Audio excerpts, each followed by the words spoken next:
Hi guys, day 10 of everyday walking.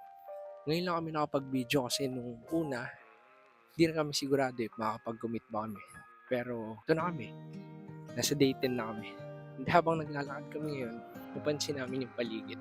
Tahimik, walang masyadong tao sa labas. Hindi pa walang masyadong usapan.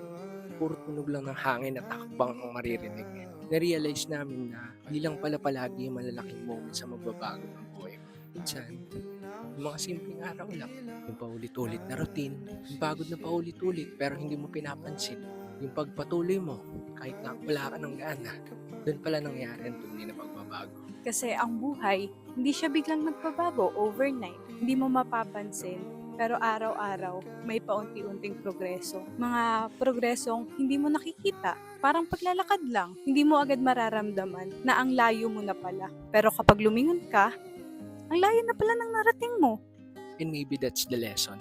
Hindi pala kailangan laging mabilis. Ang mahalaga, tuloy-tuloy. Kasi sa dulo, hindi lang naman yung mabilis yung umaabot sa pangarap, kundi pati yung taong hindi tumitigil.